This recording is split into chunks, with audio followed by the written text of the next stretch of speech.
Hello, Karen. I am so excited to see you today for this very exciting episode where we have a super special guest. I all thanks to you. So thank you for bringing this special person on.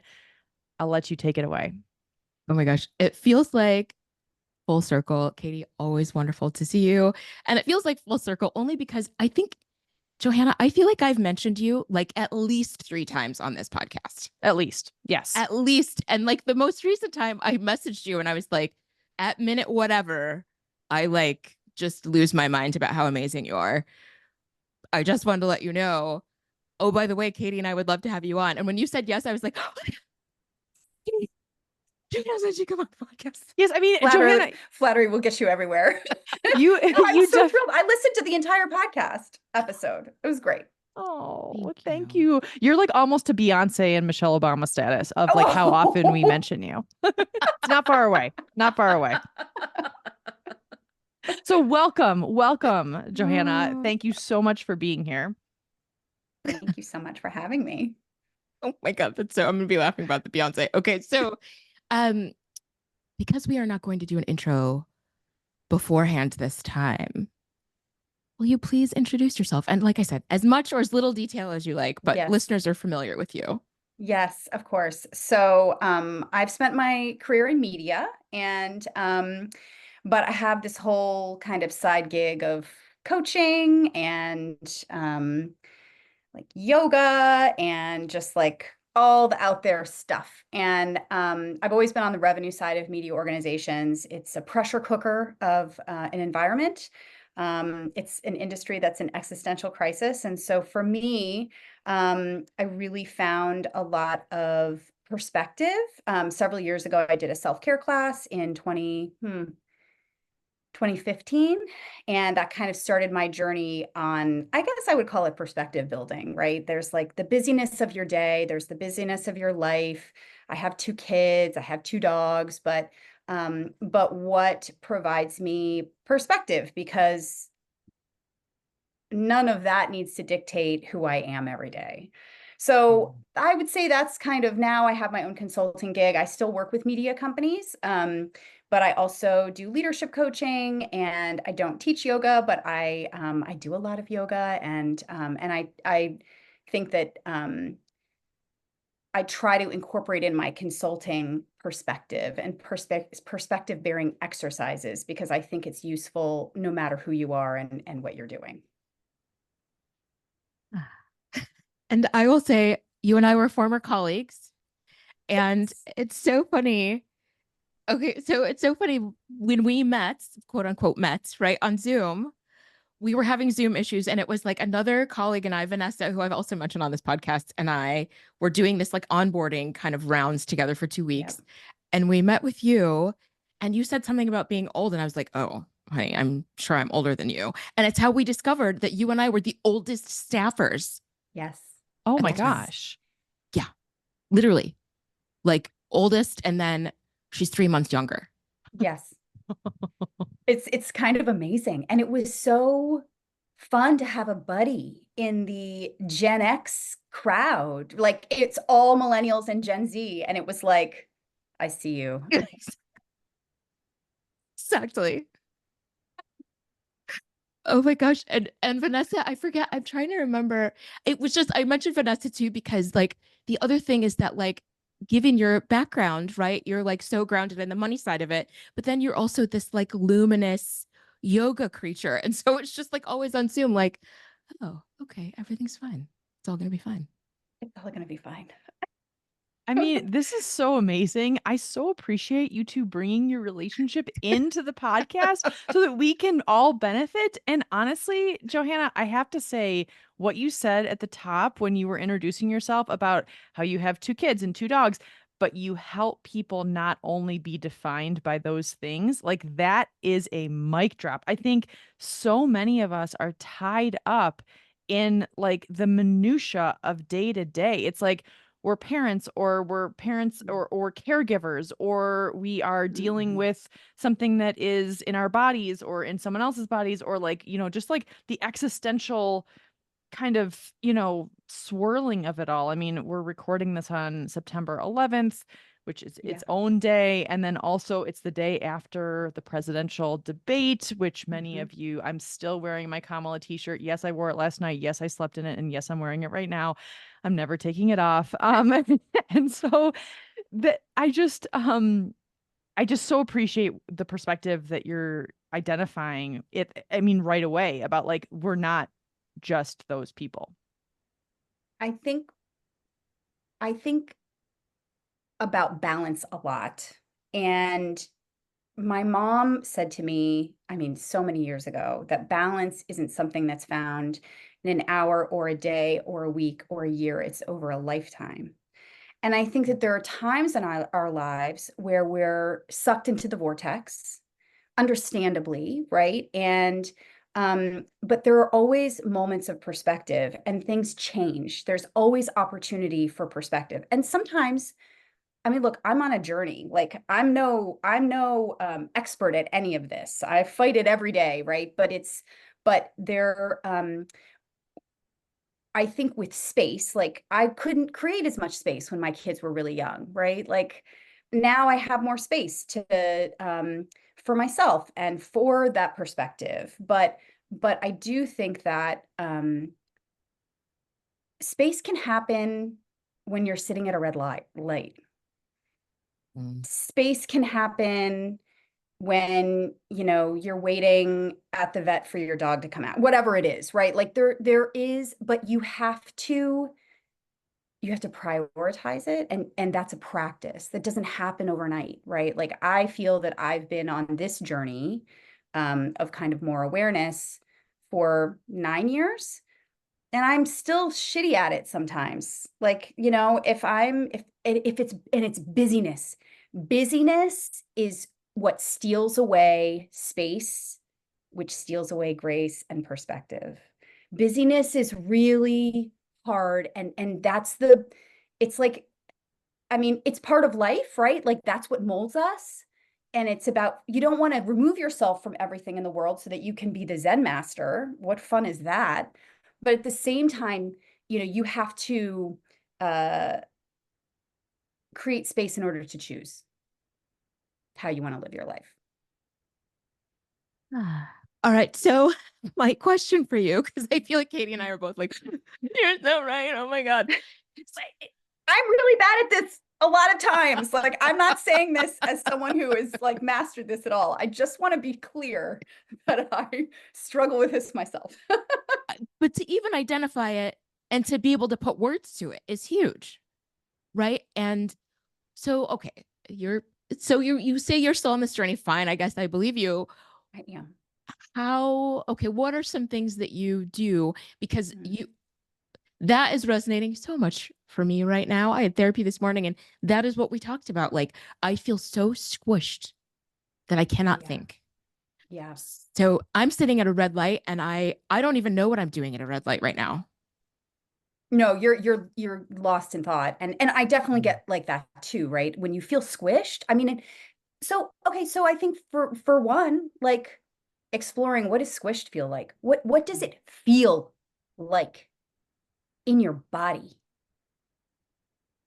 You know, that is, to me, building the awareness. And again, this is a practice. This happens over a lifetime of when you feel something in your body. For me, when I feel squished, I can feel restless. Right now, I feel restless. It's fall. You know, it's just look at the squirrels, right? Like the squirrels are running around. They're like, you know, unburying, like it drives my dogs crazy. They're out on the deck, they're running which way, they're like digging, getting the acorns, and they're putting them somewhere else, and then they're getting another acorn and they're running around. And that is how I feel in my body right now. Like that is how I feel. I think nature is, this is the time of harvesting. This is the like, you know, who we are deeply. And so for me, I know that there's a restlessness in my body. So what happens to me, I can feel it. I can't sit still. I start doing one thing and I end up doing three other things. And so the intentionality of my, you know, my purpose feels a little lost. I feel critical of myself. Like I feel a deep criticizing of myself, like, oh, I'm not doing this, or I'm not, like, there are things that and it just feels like there's a pulsing deep in my body. I know when there's a pulsing deep in my body, there are a couple things I do for me, right? One is I love to journal. I don't always do it, but it's not like I wake up every morning and I journal every morning. I know that would probably make me feel better, but it's not how I prioritize my time every day. But when I feel that way, and what I found is that journaling allows me to bring back purpose. What do I want to accomplish? It slows me down, right? Because the restlessness is busyness. I'm filling my day with busyness, and some things are not a priority, but they seem like a priority. Oh my God, I have to clean out my kitchen cupboards. How can I not do my kitchen cupboards? Like, it's ridiculous, right? And it's like, well, actually, is that really a huge priority right now? But it feels like a huge priority. So for me, like, and it depends on what I'm feeling in my body. Sometimes I feel really sad, right? Like I just feel heavy, and um, music can be good for hiking, going out in just nature, like slow walking, petting my dog, I play games with my son, like we play Yahtzee, like, so I feel like depending on what I'm feeling in my body, there is a grounding space creating solution. But so the practice is when you feel squished, when you feel restless, when you feel it's like starting to open up the highway between your mind and your body. A lot of times we don't pay attention to what's happening in our bodies, and it's wisdom. Ooh. Oh my gosh. I'm so glad you're here. Like this is so helpful. Okay, there are 1,000 things that I can follow up with what you just said, but I think one of them I would love to really talk about is prioritization, Oh yeah. because that seems really challenging sometimes. Yeah. So I'll give a personal example Mhm. that I'm thrilled to be able to bring into the space, because usually I'm not the best at prioritizing. I mean, I also have the mind of what you're talking about, Johanna, about like, well, I should do this, or I should do this, or I'm doing this thing, but I need to do this. And so I have post-it notes all over my house. Like truly, like I have Yeah. them, and it's like, do this, do this, do this, do this. And it's like, and now I've consolidated them to my kitchen counter. But anyway, what I was going to say is one of my dogs is having some GI issues. And so we have Mm. decided to get her basically the equivalent of a green juice every morning, which I know I could be no less a bougie bitch. But the thing is that it's actually working. She's doing better. And Right? so, Because cleaning up GI issues is its own right, exactly, adventure. exactly. So this like green juice situation is a frozen. This is too much detail. The point is, I needed to go to the pet store to get more green juice for her, and I was fitting that in between two major meetings in my day. One of them, which I needed to drive to, it wasn't a virtual meeting. And I was like, okay, I am feeling so tired in my body. Like Mhm. like, and the second meeting was major. And so like I needed to have my whole heart there. And so I was like, I could do this. I mean, like technically, like logistically, I could make it work. I was like, but there was something inside of me that was like, no, you need to go home and you need to lay down on your bed for 15 minutes. And I'm really proud to say that I did that. And it helped a lot, because Yes. I don't have the green juice smoothie situation, but she has a backup. It's fine. I'm not a negligent parent. I'm going to get it tomorrow. It's fine. The point is that I had to prioritize my rest. And that rest was literally 13 minutes and 58 seconds, because what happened was I laid down, I set a timer for 15 minutes on my phone. And then I was like, oh shit, I have to do something else. There you go again. And so I got up and then I looked down at the timer when I got back in my bed, and 46 seconds had gone by. And so I was like, well, I'll never get that back, but it's fine. At least I have almost 14 minutes. And so that's my version of prioritization. But I guess what I would love to hear you talk about is, how do you identify that? Because I don't think that's easy. It's not usually easy for me at all. I mean, honestly, like it's actually very hard. And that moment I was able to tap into my body, but like can you talk about how it's hard for a lot of people, including myself, I guess, and you or whoever? Well, I guess one thing I would ask you is after you took the rest, the 14 minutes, the 13 minutes and 56 seconds, how how did you feel? So much better. It was night and day, honestly. And it was, I mean, I was still tired. Like it wasn't like I Mhm. just like, emerged a levitating Buddha, but like I was happier. Like I felt the difference in my next meeting. Oh, interesting. So from the meeting where you were feeling stressed, right? You had all these things you had to do, and you were still thinking about the green juice probably Of before your course. first meeting. You came home, you prioritized rest, and you felt better for the second meeting. Yeah. I mean, dramatic. Yeah. I guess it is more dramatic than I'm giving it credit for. Like it really was. I was like, oh, this is progress. This is helpful. My body is not. I mean, the thing is that I was so depleted when I took that rest that I was like, I don't. I think the truth is I didn't think I had really much of a choice, and of course I did have a choice, but I'm Yeah. glad that my body was like, no, not happening. So I life is about experimentation. But I think one of the things that's really important is, and again, this is a practice, but building awareness of what feels good and what doesn't. And what you did, right? Your body wouldn't give you a choice. You did not have a choice to go get the green smoothie. You were so tired. But one of the things that you can do to build this awareness is after you do something where you go get the green juice and you feel shitty and you feel chaotic and you go into this meeting going a million miles an hour and not rested and not settled. And how does that meeting go? Right. Reflecting on that. Or the other reflection is I prioritized going and resting, and I'm not going to not look at that and see how it made me feel and reflect on how my body felt and how my meeting went and what the rewards were of that. And I think that's part of it. Like I'll give you an example of the very beginning, like in 2015, it was an Ayurvedic course. So the self-care was steeped in Ayurveda, which is sister science to yoga. And sorry, this is my pepper. My dog, for those of you who don't. Um, so it was all about this, right? Just building awareness. Like you eat something and you see how it makes you feel in your body. You get 8 hours of sleep, and you see how it feels in your body. You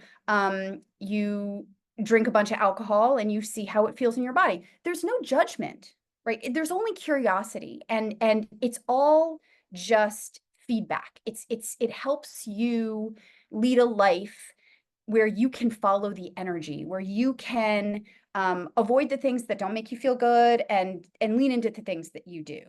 And I wasn't even looking to quit coffee. I drink coffee every morning, but depending on my day, right? I could drink coffee on a weekend, no problem. But depending on my day, and again, as I mentioned, I worked in a very high stress environment, and the media, the money side of media organizations. And depending on my day, my stomach was either in knots. If it was a stressful day, the coffee felt like it concentrated in my blood. I felt so stressed. It was like existential. And I'd never noticed that coffee made me feel this way. And I woke up I just noticed. That's all I did. No judgment. I drank my coffee every morning. One morning I woke up, I chose tea. I didn't even try. Wasn't even, it was like my body wants tea. And I've literally never had another cup of coffee 9 years later. Now, that is not from, we always talk about like, well, we need to create new habits. It's about like making myself do it every day. And she was so amazing. Her name is Gracie Obuchowicz. She doesn't do this work. She does work with corporations now. She's amazing. She does small group communications, but it was Johanna, Gracie Obuchowicz. And I've gone on a retreat with her. no, I have. She's in DC. I went on Gracie's yes. retreat. Yes, like 7 years ago. I'm not even kidding. I'm sorry. I didn't Well, mean to interrupt you, but like I know her. Yes. okay. So here's what one thing she probably said to you too. Willpower is not a renewable resource. You cannot will your way to new habits. You cannot will your way to creating awareness, right? Like, or to do anything, like to make any changes in your life. You know, we think, well, I'm going to make my New Year's resolutions and I'm just going to make myself go to the gym every day. But like, change, if needed, doesn't necessarily be, you know, not everything needs to be changing all the time either, by the way, but is from paying attention, is from awareness. How does this make me feel? And so I think for you, you prioritized rest. And I think one thing that's really important for you to feel and reflect on is, what did this mean for me? How did this impact my work? How did this impact my meeting? How did I feel later? Because your body, you don't even necessarily have to tell your body what it needs or what it should do, because it's gonna naturally go towards the things that feel good if you're willing to open your eyes and see what feels good and what doesn't. Go ahead, Katie. I know you want to respond. Please Oh, do. I mean, I can't believe the synchronicities of this. Me But neither. that's wild. I mean, I haven't thought about Gracie in years. She's wonderful. But She's also, amazing. I will say that like what you're saying is so resonant, and I so appreciate this because I think, you know, I was focused on like just being excited that I just did the thing, that I listened Yeah, to my body, but which is good, but also like reflecting. I think the reflecting piece is sometimes hard for me to remember because yeah, it's something that is it's like, okay, cool, done. And the next, and the next, and the next, and the next. And it's like, no, no, no, hold on a second. It's like maybe the next time I'm at a stop sign, I will be like, oh, that's right. Johanna mentioned that I should reflect. And so, no, but really though, like that's a good reminder. So thank you for that. yeah. I think that is a big key. And when we're busy, when we're squished, there's no reflection time. It's you're going from one thing to the next, to the next, to the next. You're never making choices or prioritizing because there's no time or space to do that. I mean, you have to prioritize. You have to take things off. You have to not get the green juice potentially at that moment. Right. And I feel like it's so what I'm reminded of listening to you guys talk about this is like that the amount of resistance in our own bodies, in our lives, in society, in workplaces to this. Yeah. Like there is a reason it is not easy. There's a reason it's not instinctual. I feel like at one point it probably was. Like little kids know how to listen to their bodies, like, ow, that hurt. Yeah. And, you know, it gets socialized out of us. But like, I'm just thinking about like how this is anti everything we are told about the Yes. American workforce, about Yes. being women in the world. Like, it's revolutionary to be like, my body told me I needed to take a break and I'm going to take it and you're going to wait, whatever it is. And in the Slack culture, right? I mean, we're in these virtual environments where we're being pulled click, click, click, click, click, click, click. And the reward that, I mean, and it's its own, and so is social media. It's like, I'm going to post something and I'm going to see who's responding to me. And there is something that is so, what is it, dopamine, whatever is Yeah. being activated, you know, that the reward is somehow the faster you react, the faster you respond, the faster you get an answer. And actually, in some ways, I don't know. I would call like Slack an inefficiency tool. I mean, I Mhm. personally think that it is so linear, and so is so much of our communication now, that rewards reaction over response, that we're actually not getting more done. And so even though we're busier than ever, I'm not sure we're more efficient, and we're certainly not more strategic or tactical. It's hard to make these decisions when you're working in those cultures. I mean, you know, it's a huge reason I am a consultant now. Well, and who was Slack made by and for? It's forcing all of us to use this form of communication that maybe works for some people in some environments in some ways, but you know, I think Slack started in tech. Does it work in a Yes. remote newsroom? I don't know. But even in tech, I mean, to Mm. me, create norms for when it works, Yeah. but don't rely on it for everything, because it makes you crazy. I mean, honestly, this is so resonant for me, but also this actually can be very much linked to texting.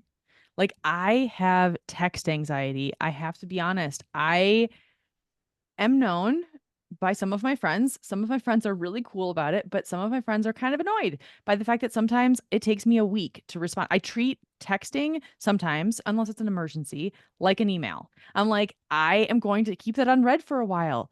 The house isn't burning down. I don't have the energetic capability. And I love what you just said about how it's a linear way of communicating Yeah. and that it's reactive, but not strategic. And it's like, it's not wait, what was it? It's reactive, but not like response. You react rather than respond. Yes, exactly. And it's like, it's overload for me sometimes. Like, I mean, not Yes. sometimes, like a lot of times. And like, Yeah. I mean, I love all of you ladies that are listening that I'm on all your text threads, but sometimes it takes me a minute. And it's to the point where now some of my friends are like, you know what? You don't have to respond. Don't worry. They know that it gives me anxiety. And so it's Yeah. just, but that's not always allowable in the corporate space. So it's really hard. It is really hard. I like what you're saying though. I mean, there's an awareness here, right? Of what stresses you out. Again, we live in a world, right? A world that we can't always control.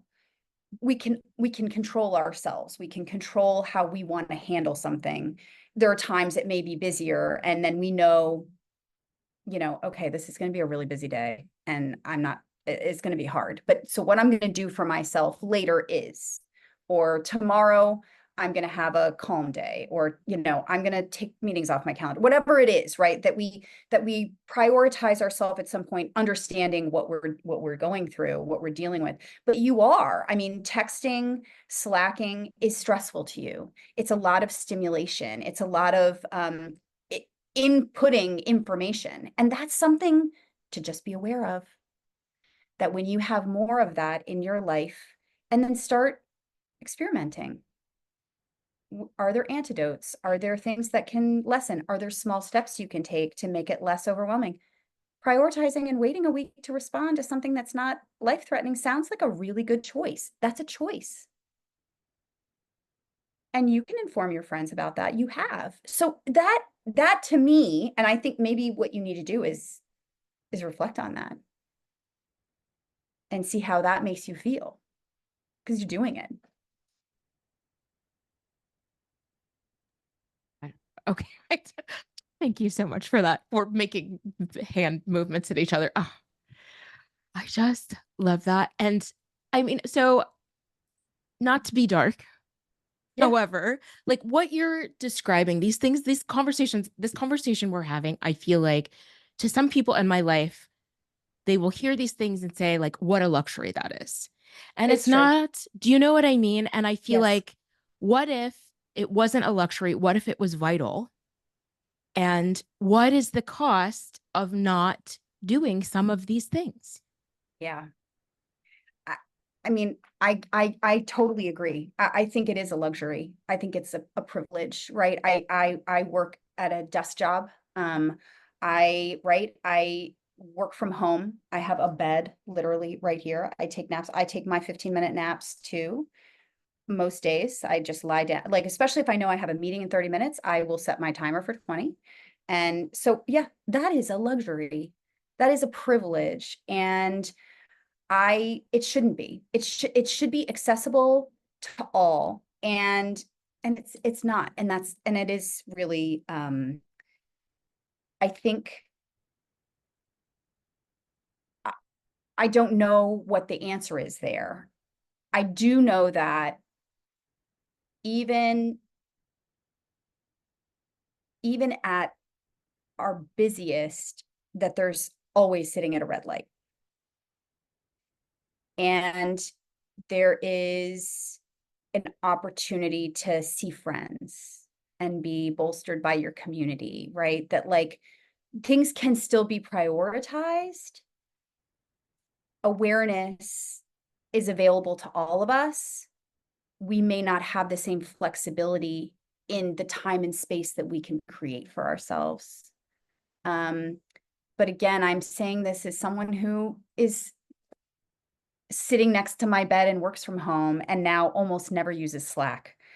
Now that's a choice. That's a choice that I made, right? I mean, when I, did my contract for for Slack, it was like, I will respond within 3 hours. And if it's after 3 p.m., it'll be by the next day by noon, right? So like I put that in my contract because I was like, I'm not doing Slack anymore. But that's a privilege that I built in. So I don't know. This is hard. I would love this to be available for everyone. Everyone deserves this. Everyone. Yes. And I feel like it was like so my question is also around, I mean, thank you for that. That is very true. And it was also a question around like the people who are listening who think like that's a luxury I can't afford. Your body is like, do you want to take I have a colleague right now who is out for 2 weeks with pneumonia Yeah. in her early 40s. Yeah. So you can either take the 2 weeks and go on a yoga retreat and go chill out and go get massages, or you can be hospitalized and be out for 2 weeks because now you have pneumonia. Well, so yes. Okay. So this is when my children were young. I mean, I call this the martyr syndrome, right? That like the world cannot operate without me. I need to be giving 120% because otherwise the world is going to fall apart. I mean, I've been there. When I'm too busy, I act like that. I still act like that. Even with all of my awareness, I'm like, no, I have to make the muffins for everyone this week because, they're not going to have lunch. I mean, I do this stuff too. So like, I get it. But the thing is that we're better for ourselves and we're better for an environment when we have taken care of ourselves. And I had this yoga instructor. I love her so much. She, right after COVID started and I was doing yoga from home, she always does like a little talk and she was talking about COVID and like how hard it is, right? Like we don't even realize how hard this is, that the whole world has shut down. And I think what's really important is that you do the work to deal with your shit, because if you don't deal with your shit, it's someone else's problem. And she didn't say it in a way that was judgmental. She said it in a way that was so right on. And that is the truth. Because when I act like a martyr, I am really not fun to be around. I don't like myself. My family thinks I'm annoying. Like why that is something where I am not dealing with something, right? And I don't know what it is, but the world, I don't need to be giving 120% all the time. I am actually more of a contributor when I have taken care of myself, when I know what's going on in myself and I can resolve it on my own. And or calling a friend or going to, go out and walk, whatever it is. It's like I have dealt with my shit, so it's not someone else's problem. And I do think when you're so busy and I'm not saying this person, I'm not saying, but like for me, I can see when people feel like they can't take their pedal, like their foot off the gas for even a second. That's an alarm system.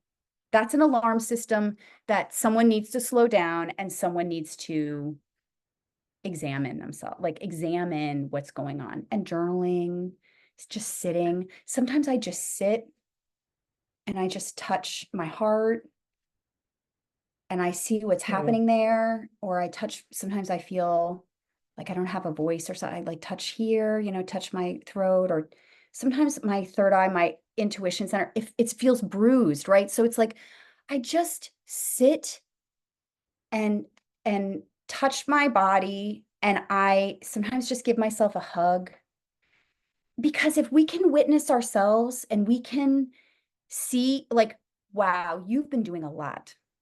We can say that to ourselves. We don't need someone else to tell us. We don't need to keep going 100 miles an hour so that someone else can recognize our greatness. We can recognize our greatness. We can give ourselves a hug. We can say to someone, I need a compliment. I've been working really hard and I need you to see it. And then I'll let it go. Every single thing that you just said needs to be like on a poster on the wall. Like this is so helpful. It really is. It's so helpful because it's like, I mean, Karen, what you said about, someone that that's out for 2 weeks with Yeah. pneumonia, like this is the kind of stuff that like I used to work for a period of time in the tech industry, and mental health leave was covered by my employer. Yeah. And I remember going there, this was in the middle of COVID, and multiple people were just not available for meetings. And I was like, I don't understand what's happening. And all of them, I would say like maybe over the course of a couple months, it was like 4 to 6 people on my immediate team were going out for months long mental health leave for burnout. And so and the thing is that this was an employer that paid for that kind of leave. So like Yeah.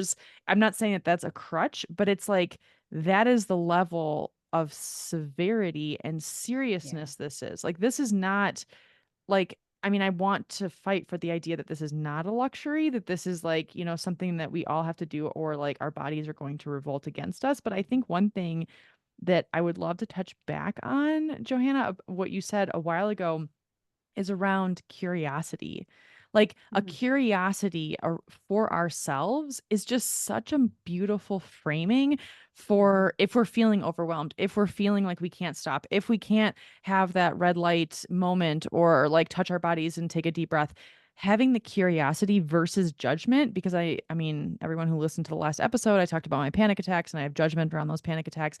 Mhm. And I I'm just introducing the concept of being curious about something. Mhm. Um it's just such a warm and soft and welcoming way to talk to yourself. Can you talk a little bit more about how to Mhm. strengthen that curiosity, or like how, like some examples of how that could show up in someone's life? Because I think it's really powerful.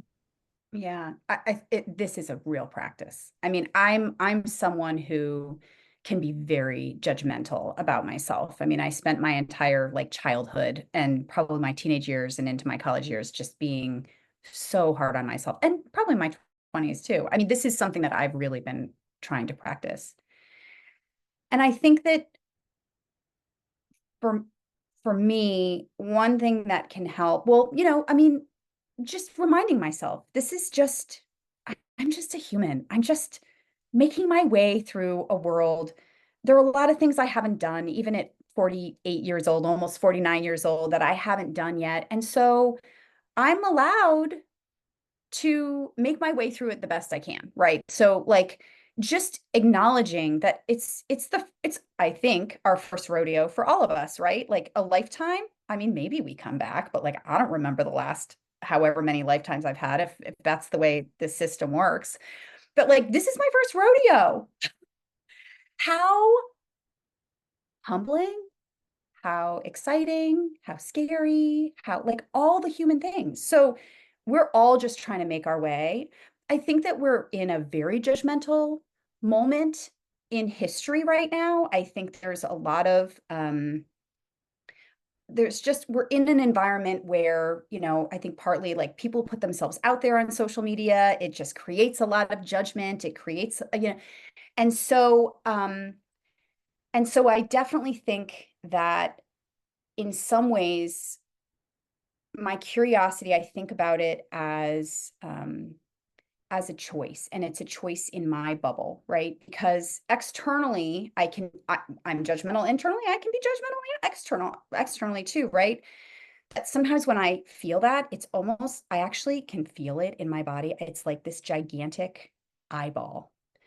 And it is, I can feel its sharpness. There's just like a judgment, and it's mostly to myself. And what I do is I put sunglasses on that eyeball, and I'm like, you know what? Okay, I see you, eyeball.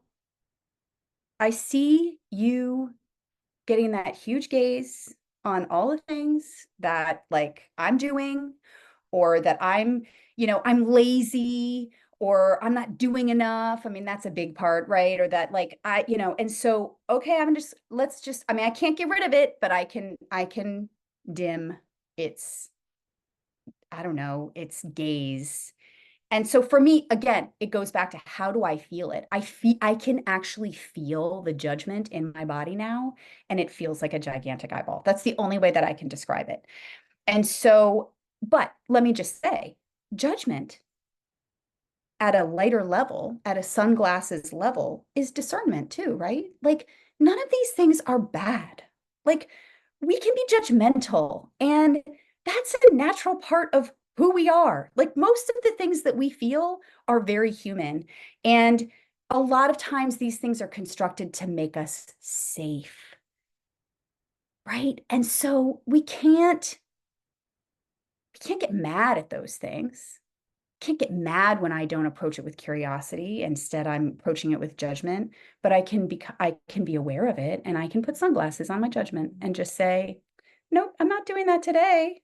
I don't, that's not, and like, what else is going on? Like, am I busy? Am I too busy? Am I feeling stressed? Like that makes all of that worse, right? When I have space, I'm much more curious than when I'm busy and stressed, then I'm judgmental. So I think approaching curiosity is a practice. And I think really the opposite of it is judgment. And I think that we can't always completely prevent that, but we can know when we're doing that.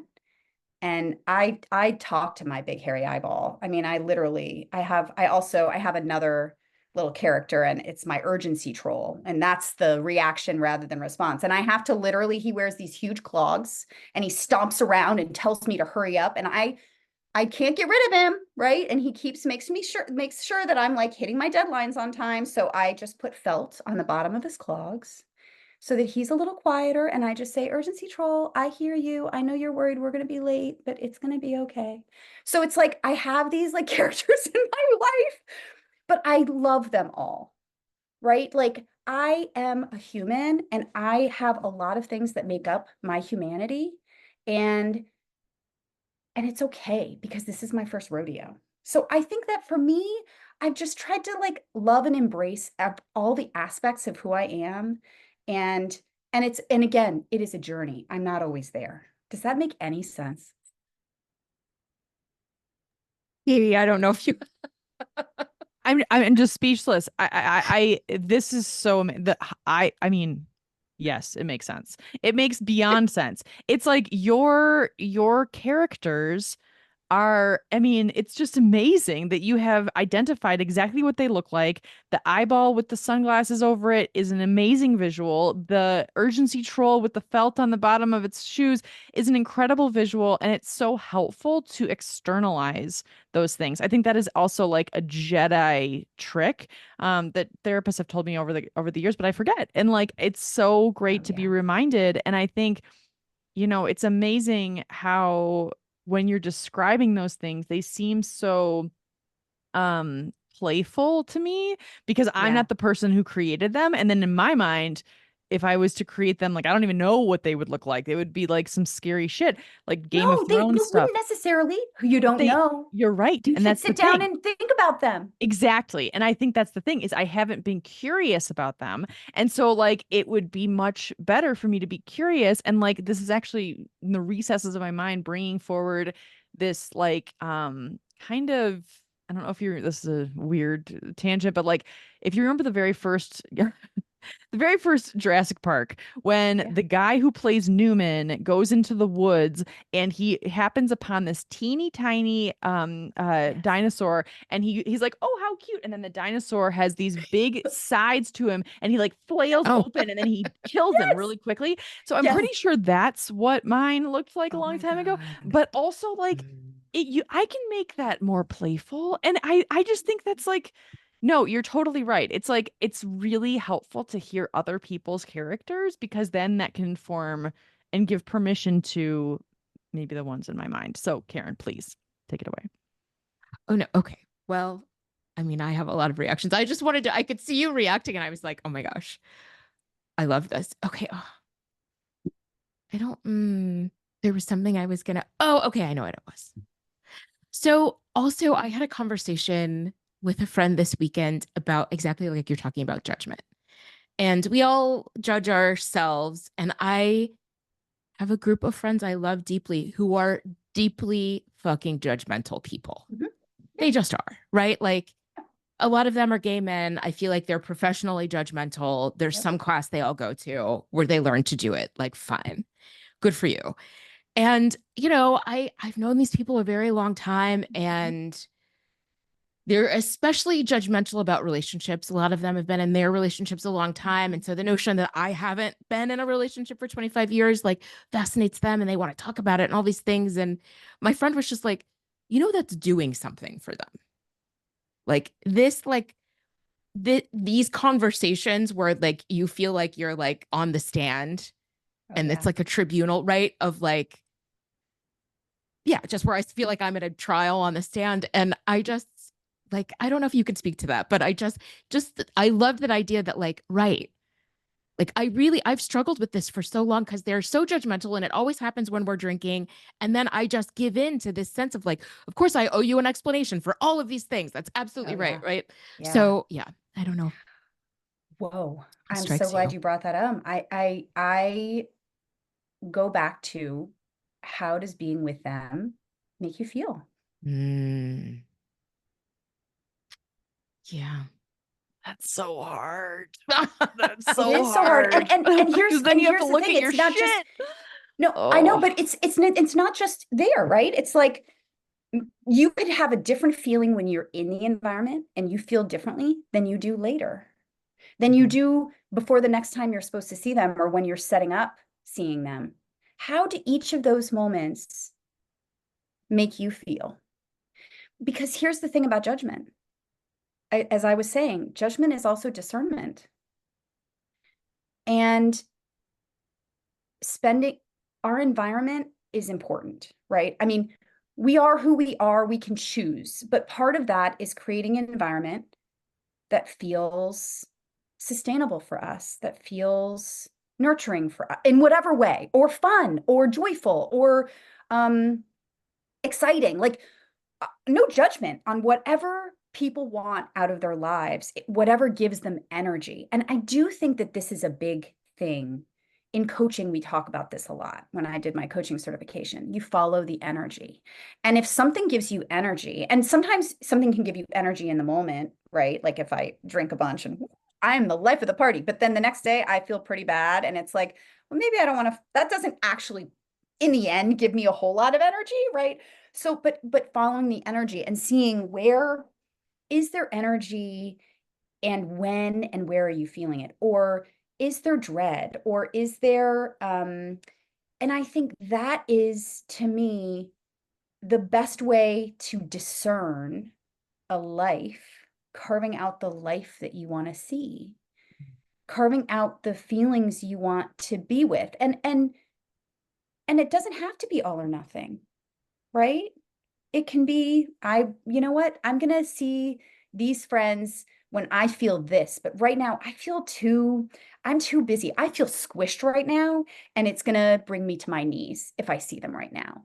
But there could be other times when you feel effervescent and you feel you've got a lot of energy, and like that's the perfect thing for you to do. So it's also about it's about finding the things that you need in that moment. I mean, I had a coach, she's the one that helped me with the work of finding the characters, and she was a screenwriter, and so she brought so much creativity. I've never had more fun than when I created my characters, of my, she calls it the council, like all of the things that make up me. But she, oh gosh, what was I saying? I was just saying something about, Oh, That coach you the had so much characters. fun with her, and that you were talking to her. She was a right screenwriter, and like when you before were that, she would talk about, oh gosh, it was something about discernment. Oh well. Anyway, so it is about she would basically, what she does every single morning. I do not do this because I'm not this disciplined.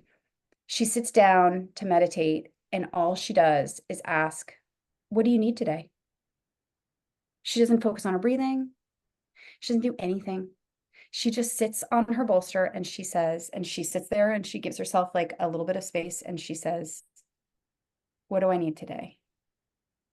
And she says the answer just comes to her. It's sometimes it takes longer to hear it, but she literally has a relationship with her in terms of what does she need. And I think with your friends, it's like, what do you need? Ooh. I mean, what I need is 4 more hours of this conversation because this is like, I mean, for real though, like my blood pressure has lowered in the last 60 minutes and I feel so calm. I really do. I mean, I just so Sure. appreciate this. I know we're at time, but wow. Where can people find you, Johanna? Like, where can Oh, people find if they're like, who is this sage, like I doubt it, amazing but human? I mean, yes, please. so I have a website. My consulting group is called, well, group, it's me, is Beech Strategies. It's like the beech tree, which is the queen of the forest, by the way, the Ooh. beech tree. And so it's BEECH strategies.com is my website. And I just want to leave on one note, which is there is nowhere we need to be in this moment. And life is just practice. And so I don't want anyone to come out of this conversation feeling like somehow they're doing it wrong. Right? It's about sitting down and creating space for yourself. And that's a practice. Just giving yourself a little bit of that space. Johanna. Thank you so much for being here. This I'm is just gonna so leave people fun. with that. Oh my gosh. I knew this was gonna be great. Even in the middle of like a wild day, like you said, oh my God, with the squirrels, but it's just like, yeah, it's one of those things. I always feel smarter. I tell you this all the time, both of you, I always feel smarter after I talk to you. I always feel calmer. And it's like, yeah, I really needed this. So thank you so much for being here. Thank you both so much for having me. This was so fun. And it was wonderful to see you both. This was so much fun. Thank you. Thank you. We'll see everybody next week.